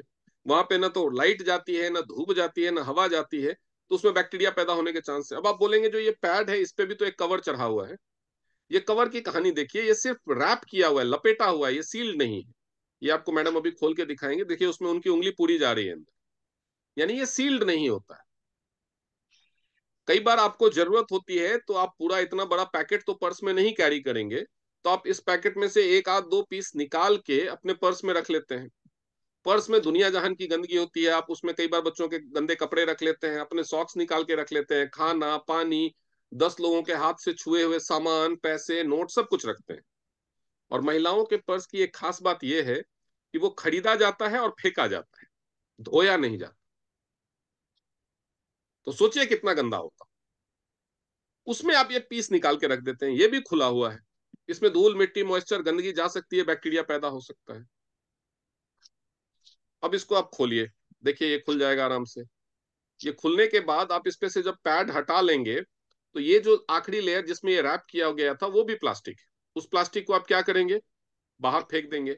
यानी सिर्फ आप अपने स्वास्थ्य को नुकसान नहीं पहुंचा रहे हैं, ये भी प्लास्टिक आप मिट्टी में फेंक करके, गटर में फेंक करके, या टॉयलेट में बहुत सारी महिलाएं टॉयलेट में फ्लश कर देती हैं, टॉयलेट ब्लॉक हो जाते हैं, तो उसमें डाल करके आप मिट्टी को, पर्यावरण को भी नुकसान पहुंचा।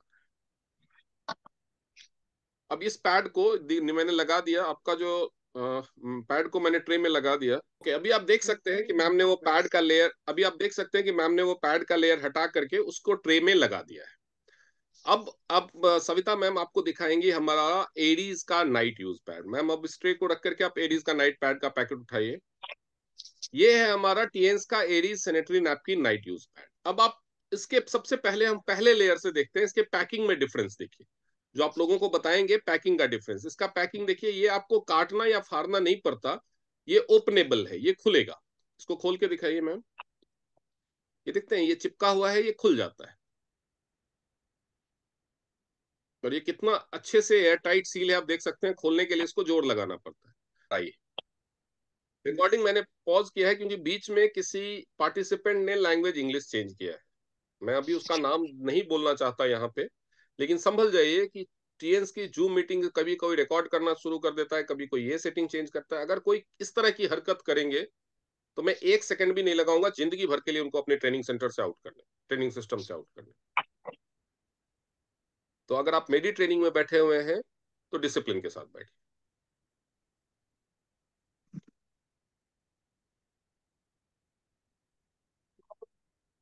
तो ये जो आपने सबसे पहले तो आपने इसका पहला लेयर देखा कि वो प्लास्टिकी लेयर है। प्लास्टिक की लेयर के बाद आप जो सेकेंड लेयर देखेंगे, ये धोखेबाजी करने की क्या जरूरत है? इसमें जो ये कलर डाला हुआ है, चिप का डिजाइन बना करके, चिप नहीं डाला है, वो धोखेबाजी करने की क्या जरूरत? चिप के नाम चिप बोल करके धोखा दे करके बेच तो रहे हैं। ये कलर इसमें क्यों डाला है? ये एक खास तरह का कलर है जो हीट रेसिस्टेंट होता है, इस पैड को हीट रेसिस्टेंट बना देता है। हीट रेसिस्टेंस किससे क्या होता है कि ये बॉडी के हीट को बाहर नहीं जाने, और इस कलर में परफ्यूम भी होता है। परफ्यूम इसलिए क्योंकि पीरियड्स के दौरान बदबू आती है, तो इसलिए परफ्यूम डाला जाता है। वो बदबू क्यों आती है वो भी बताऊंगा। सबसे पहले हीट रेसिस्टेंट समझिए कि पैड को हीट रेसिस्टेंस क्यों बनाया गया है। ये बॉडी के हीट को बाहर नहीं निकलने देगा। हीट बढ़ेगा, हीट बढ़ेगा तो क्या होगा, ब्लीडिंग ज्यादा होगी। ब्लीडिंग ज्यादा होगी तो क्या होगा, आपकी तो जान जाएगी, लेकिन पैड आप जल्दी जल्दी चेंज करेंगे। ज्यादा खून निकलेगा तो ऑब्वियसली जल्दी जल्दी चेंज करेंगे। जल्दी जल्दी चेंज करेंगे तो मार्केट से ज्यादा पैड खरीदेंगे, तो बिक्री बढ़ जाएगी। तो बिक्री बढ़ाने के लिए ये केमिकल डाल बिक्री बढ़ाने के लिए ये केमिकल डाल दिया। अब आपकी बॉडी से जो खून निकलता है वो इस केमिकल को पार करके अगले लेयर में जाता है। इस लेयर को पार करता है, केमिकल को पार करता है और आपकी बॉडी में जाता है, सॉरी पैड के अगले लेयर में जाता है। तो यानी वो जो आपके बॉडी से जो ब्लड निकल रहा है वो इस खून में, उसमें ये केमिकल घुल रहा है, इस बात को ध्यान रखिएगा। अब अगला लेयर दिखाइए। इसकी जो तीसरी लेयर है, इसमें से कलर भी निकलता है। हाँ इसको आप अगर दबाएंगे, ये गीला है, इसमें से कलर निकलता है, क्योंकि ये कलर ही और परफ्यूम डाला गया। परफ्यूम इसलिए डालता है क्योंकि पैड पीरियड्स के दौरान इस पैड में बदबू पैदा हो जाती है। बदबू क्यों पैदा होती है वो आगे बात करें। उसके बाद आपको कट करके दिखाया जाता है कि इसमें जेल है, लेकिन कितना जेल है वो सच्चाई देखिए। ये एक स्पंज डाला गया है, जो तकियों में गद्दों में जो स्पंज इस्तेमाल होता है वो स्पंज डाला गया, उसके साथ थोड़ा सा जेल होता है। सस्ते वाले में तो जेल बिल्कुल नहीं होता, केवल कॉटन होता है। इसमें ये थोड़ा सा जेल होता है, जिसको आप दबाएंगे तो पानी निकलेगा। जिसको आप दबाएंगे पूरा हाथ गीला हो जाए। जैसे आपके सोफे में जो स्पंज होता है, अगर सपोज कीजिए कि आपके सोफे पे पानी गिर गया और आप उस पे बैठ जा, बहुत सारे लोग अभी बीच बीच में मैसेज कर रहे हैं। आपको क्या लगता है कि मैं ट्रेनिंग करूं कि सबके आपके मैसेज पर के रिप्लाई करूं? ट्रेनिंग के दौरान थोड़ा सा कॉमन सेंस इस्तेमाल कीजिए। जब मैंने कहा कि जो भी डाउट हो आखिर में पूछिए, बीच में आपको मैसेज करने से क्या मिल रहा है? तो जब आप सोफे पे, आपके सोफे पे आपने पानी गिरा दिया, आप उस पे, तो पानी तो सोफे में एब्जॉर्ब हो जाएगा। तो वैसे ही ये जो स्पंज है वो एब्जॉर्ब तो कर लेता है पानी, लेकिन जब आप उस पे बैठेंगे तो क्या आपकी पैंट गीली नहीं होगी? क्यों? क्योंकि जैसे ही स्पंज दबेगा, स्पंज पानी को रोक नहीं सकता। घर में जब पानी वानी भर जाता है, उस पानी को सुखाने के लिए हम स्पंज और बकेट इस्तेमाल करते हैं ना। स्पंज डालते हैं, पानी में दबाते हैं, वो पानी को एब्जॉर्ब कर लेता है, फिर बकेट में हम उसको दबा के निचोड़ देते हैं। तो ये स्पंज वही करता है, पानी को खींच तो लेता है, यानी जो आपके बॉडी से खून निकल रहा है उसको खींच तो लेता है, लेकिन जब दबाव पड़ेगा तो उसको रिलीज कर देगा, रोक नहीं पाएगा, रिवर्स पिपलेशन को रोक नहीं पाएगा। तो उसकी वजह से जब दबेगा और इससे खून निकला तो आपके कपड़ों में दाग लगेगा, साइड लीकेज के चांसेस रहेंगे। तो कपड़ों में दाग ना लगे उससे बचाने के लिए जो इसकी आखिरी लेयर है, जो आपको सविता मैम अब दिखाएंगे, वो आखिरी लेयर कंपनी ने प्लास्टिक की लगा ये देखिए दी। जो कैसे भी फट गया। स्पंज है, कॉटन कभी इस तरह फटता नहीं है। अगर ये कॉटन होता तो ऐसे नहीं फटता। स्पंज दिखा दीजिए, सॉरी ये आखिरी लेयर, ये प्लास्टिक। आप इसको खींच के फैला करके दिखा दीजिए, ये प्लास्टिक। ये प्लास्टिक की लेयर है। ये प्लास्टिक की लेयर क्यों है? क्योंकि उनको भी पता है कि ये स्पंज जब दबेगा, कोई महिला पीरियड्स के दौरान अगर बैठेगी तो उसके बॉडी का दबाव उस स्पंज पे आएगा, तो वो जो ब्लड उसने सोख रखा है वो उसको निकाल देगा। निकाल देगा तो कपड़ों में दाग ना लगे, इसलिए कपड़ों की तरफ जो लेयर होता है वो प्लास्टिक का लगा। उसकी वजह से मान लीजिए कि ये जो मेरा मोबाइल में दिखा रहा हूं, मैं अपना कैमरा ऑन करता हूं,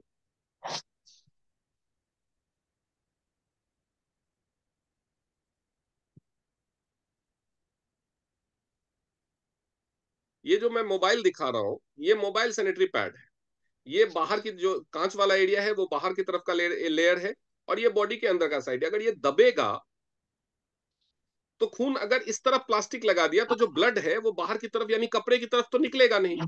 तो जो ब्लड है वो निकलेगा किस तरफ? जिस तरफ से वो आया है, बॉडी की तरफ से आया है तो बॉडी की तरफ ही वो निकलेगा।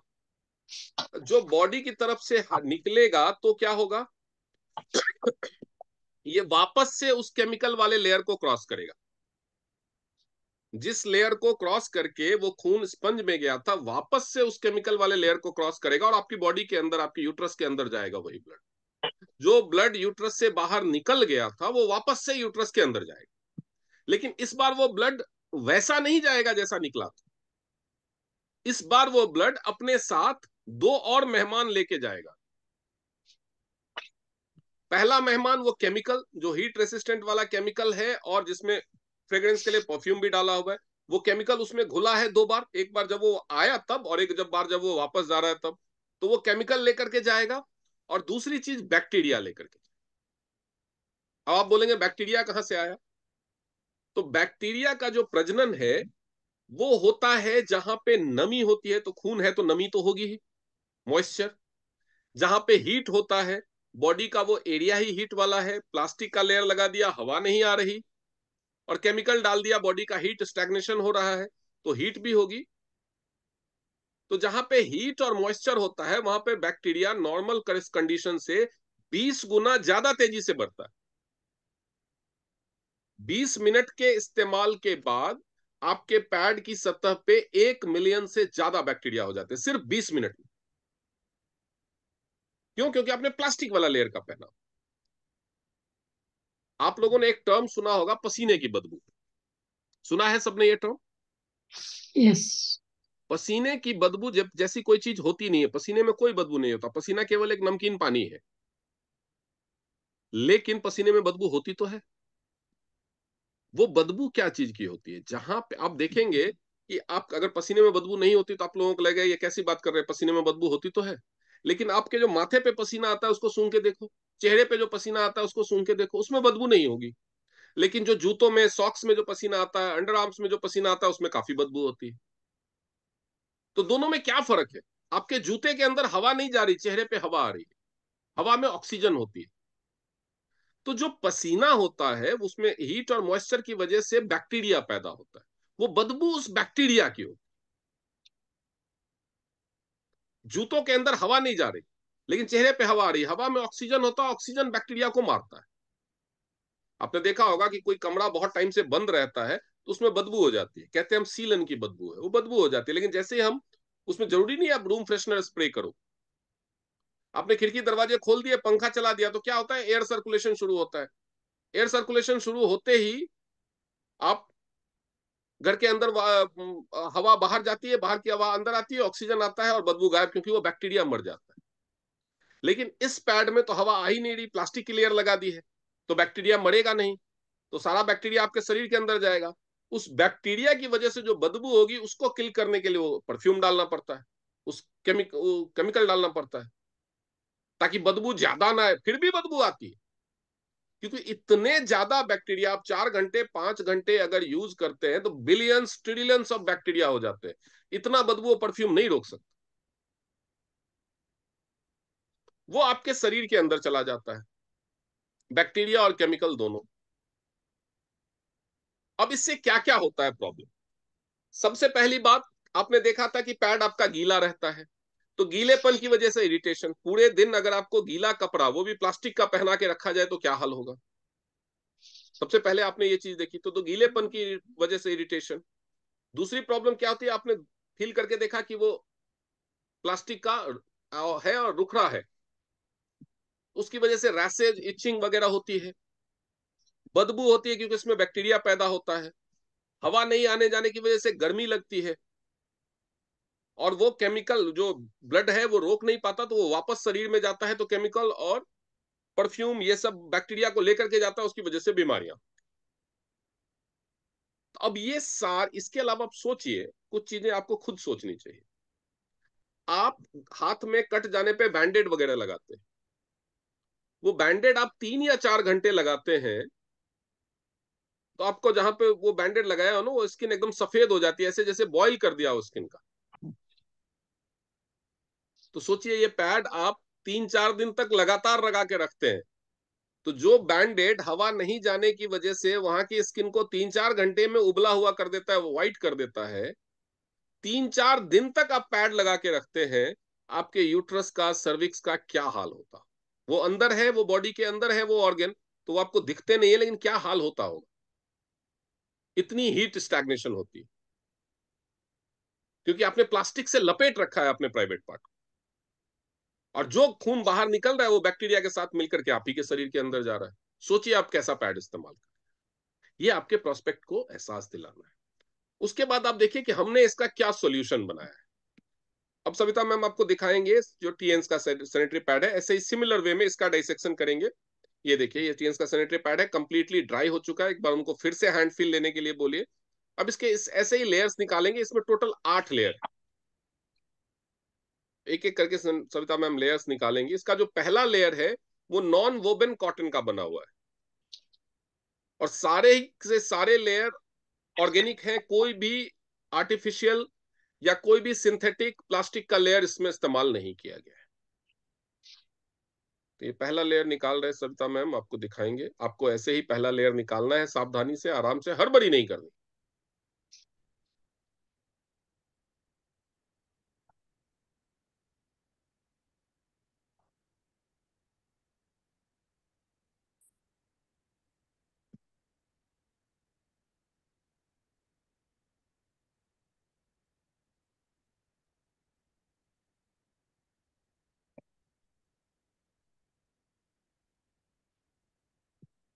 इस लेयर के साथ साथ दूसरा लेयर भी निकल जाता है। दूसरा लेयर है, इसमें जो एक्टिव ऑक्सीजन एनायन चिप है, उसका नाम ध्यान रखिए। जो दूसरा ग्रीन कलर का जो चिप है उसको बोलते हैं एक्टिव ऑक्सीजन एनायन चिप। जो पहला लेयर है वो ऑर्गेनिक नॉन वोबन कॉटन का बना हुआ है।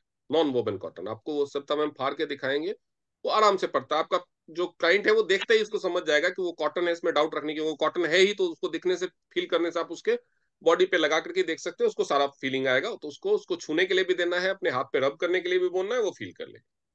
वो जो सेकेंड लेयर निकला है चिप, उसको आप पानी में डाल दीजिए। बोलिए ये क्या काम करता है, ये मैं आपको बाद में दिखाऊंगा। उसको पानी में डाल दीजिए। अब उसके बाद नैपकिन की तरह ही रैप करके उसमें जो सर्जिकल ग्रेड कॉटन होता है, जो हॉस्पिटल में सर्जरी के दौरान होने वाले पट्टी में इस्तेमाल होता है, उसका एक लेयर है। और उसके नीचे वो आप दिखाएंगे, वो क्लाइंट आपका समझेगा, उसको उखाड़ लिया है। तो जैसे नैपकिन फोल्ड, नैपकिन इसका नाम ही इसीलिए है क्योंकि नैपकिन की तरह, रुमाल की तरह इसको फोल्ड करके बनाया जाता है। तो वो फोल्ड सविता मैम हटा रहे हैं, उसको आपको हटा करके उल्टा करना पड़ता है और पीछे की साइड से फोल्ड हटाना पड़ता है, तो वो पूरा रुमाल की तरह फैल जाएगा और उसमें बहुत सारा जेल होता है। इसके अंदर जो जेल है वो भी सिंथेटिक जेल नहीं है, प्लास्टिक का जेल नहीं है। ये जो जेल है ये बनाना फैमिली के स्टेम से बना हुआ है। उसके बनाना के पौधे, प्लांट के तने के बीच से वो व्हाइट कलर का स्टेम निकलता है ना, जिसकी सब्जी भी बनती है। ये फूड ग्रेड का है, ये जो जेल है। और ये जेल एक पेपर के, कागज के लेयर पे रखा हुआ है। और ये कागज का लेयर आप अपने क्लाइंट को देंगे छूने के लिए। दूसरी साइड पे, एक साइड पे जो जेल होगा, दूसरी साइड पे ये एकदम ड्राई रहेगा। यानी जो भी पानी इसमें डाला गया था वो सारा का सारा उस जेल में ही है। आप अपने क्लाइंट को उस जेल को छूने के लिए बोलेंगे। वो जेल जब छुएगा तो उसको ठंडा लगेगा, लगेगा हाथ गीला हुआ, लेकिन जब वो हाथ उठाएगा तो उसका हाथ में गीला नहीं रहेगा। जैसे अभी सप्ताह में हमने उसको छुआ, छूने में लगेगा कि हाथ गीला हो गया, लेकिन वो हाथ गीला नहीं होगा। आपका क्लाइंट वो देखेगा, खुद ही देखेगा ना अपना हाथ की गीला हुआ कि नहीं जेल को छूने के बाद। जेल को उसको आपको दबा के बोलिए छूने के लिए, जोर से दबा के जेल को छूने के लिए बोलिए, पूरा प्रेस करके।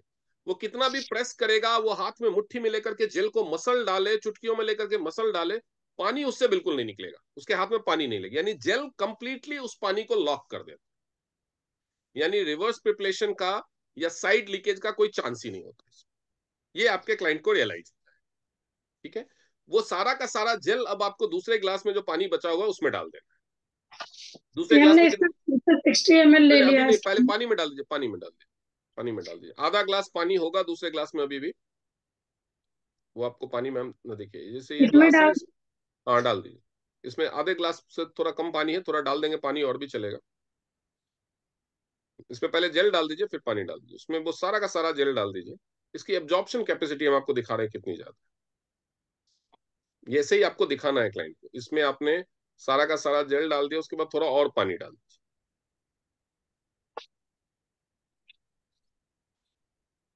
देखिए डालते ही उसने उसमें आधा का आधा ग्लास पानी था, डालते ही उसने एब्जॉर्ब कर लिया। ना तो जेल निकल रहा है ना पानी निकल रहा है। उसमें थोड़ा और पानी डालेंगे। देखिए पानी डाला और 1 सेकंड में वो पानी एब्जॉर्ब कर लेता है। सविता मैम दिखा दीजिए, कोई पानी नहीं निकल रहा उससे, ना जेल निकल रहा है ना पानी। 1 सेकंड में इसका एब्जॉर्प्शन इतना तेज है, ये आपको रियलाइज करवाना है क्लाइंट को। इसमें हमने 100 ml के लगभग पानी एक्स्ट्रा डाला, फिर भी उस जेल ने एब्जॉर्ब कर लिया। हम इसमें और पानी डालेंगे और एब्जॉर्ब करेगा, लेकिन फिलहाल हम ये वाटर ऑफ इंडिया नहीं खेल रहे हैं, तो हम पानी साइड करते हैं क्योंकि इतना एब्जॉर्ब करने की जरूरत ही नहीं है एक पैड। अब हम देखते हैं इसके बाद जो और लेयर है वो सर्जिकल ग्रेड कॉटन का लेयर है, जो नैपकिन की तरह।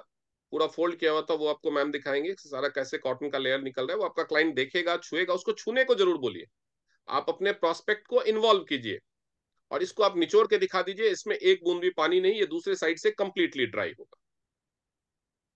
ये लेयर भी हटा दीजिए, ये कंप्लीटली कॉटन है, आप उसको छू के फाड़ के सब करके दिखा सकते हैं। ये लेयर भी हटा दीजिए।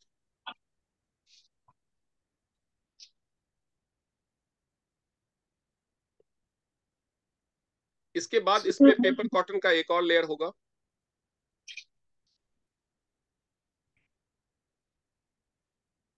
ये 70% कॉटन, 10% पेपर और 20% सिल्क से बना हुआ होता है, जो ये आखिरी लेयर है। आप इसमें गौर से देखेंगे, यहाँ पे कैमरे में शायद आपको ठीक से ना दिखे, लेकिन बीच में आपको महीन लाइंस दिखेंगी। वो महीन लाइंस में छेद छेद दिखेंगे, वो हवा के आर पार होने के लिए, ताकि हवा इससे आर पार हो सके। आप उसको टेस्ट भी, अगर किसी क्लाइंट को डाउट हो, वैसे तो देखने से समझ में आ जाता है, लेकिन फिर भी अगर किसी क्लाइंट को डाउट हो तो आप उसको बोल सकते हैं कि ये पैड को खोल करके और एक उसके स्टील के ग्लास में खौलता हुआ पानी डाल दे, ताकि उसमें से भाप निकले।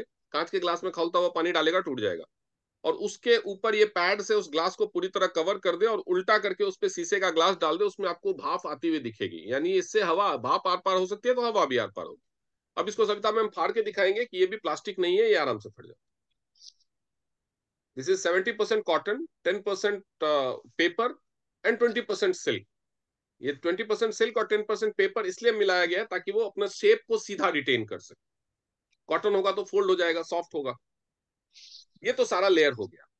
अब इसके बाद एक लेयर बच गई थी, जिसको एक्टिव ऑक्सीजन एनायन चिप बोलते हैं। वो लेयर दिखाइए मैम। ये लेयर क्या है, ये समझिए। ये लेयर को बोलते हैं एक्टिव ऑक्सीजन और एनायन चिप। ये एक्टिव ऑक्सीजन और एनायन का क्या फंक्शन है? सबसे पहले तो एक्टिव ऑक्सीजन, ये गीला होने के बाद 12 घंटे तक ऑक्सीजन रिलीज करता है।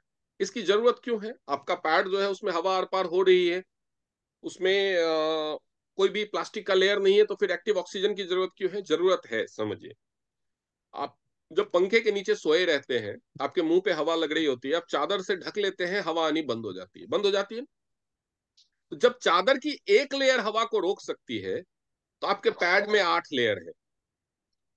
ऊपर से आपका अंडरगारमेंट होगा और एक तो कम से कम कपड़ा होगा, तो टोटल 10 लेयर को हवा कैसे क्रॉस करेगी? वैसे भी जो बॉडी का सर्विक्स एरिया है, ग्रॉइन एरिया है, वैसे ही वहां पे हवा कम जाती है, ऊपर से 10 लेयर, उसको हवा कैसे क्रॉस करेगी? इसीलिए पैड में पहले लेयर के नीचे ही ये डाला जाता है कि जैसे ही ये गीला हुआ, ब्लड की पहली बूंद इस पे आई, गीला हुआ, इसने ऑक्सीजन रिलीज करना शुरू कर, 12 घंटे तक ये कॉन्टिन्यूअस ऑक्सीजन रिलीज करेगा। इसकी कैपेसिटी 12 घंटे की, यानी 12 घंटे तक बैक्टीरिया पैदा नहीं होगा ऐसा नहीं है, पैदा होते ही मर जाएगा। पैदा होते ही मर जाएगा, तो बैक्टीरिया की वजह से आपको कोई बीमारी, कोई हेल्थ इश्यू नहीं होगी, ना ही कोई बदबू होगी। यानी 12 घंटे तक आपका ये जो पैड है वो बैक्टीरिया फ्री और बदबू से फ्री रहेगा।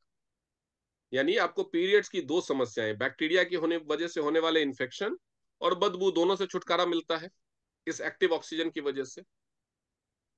जो आपने पहला लेयर देखा वो कंप्लीटली ड्राई था 50 ml पानी डालने के बाद, यानी आपको गीलेपन से छुटकारा मिल गया। वो कंप्लीट कॉटन है, यानी आपको इचिंग और रैसेस से छुटकारा मिल गया।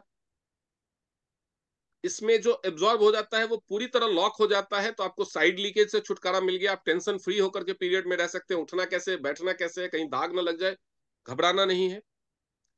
इसके अलावा इस चिप की वजह से आपको बैक्टीरिया से छुटकारा मिल गया, बदबू से छुटकारा मिल गया। ये जो जेल है ये ठंडा रहता है, जब आप इसको क्लाइंट को छुएंगे तो वो फील करेगा कि जो नॉर्मल रूम टेम्परेचर है उससे भी ठंडा है, और इसमें हवा भी आर पार हो रही है, ऑक्सीजन भी है। ये इसमें कोई हीट रेसिस्टेंट केमिकल भी नहीं है, तो एक्सेसिव हीट नहीं होने देगा, ये आपके स्किन को बॉयल नहीं करेगा। उन सारी चीजों से छुटकारा मिल गया आपको।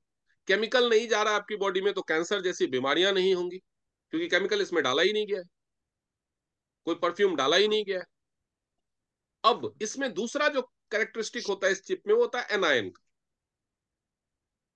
ये 12 घंटे तक एनायन भी रिलीज करता है, जिसकी वजह से आपको एनर्जी और स्ट्रेंथ मिलती है। पीरियड्स के दौरान ब्लड लॉस की वजह से एनर्जी कम हो जाती है।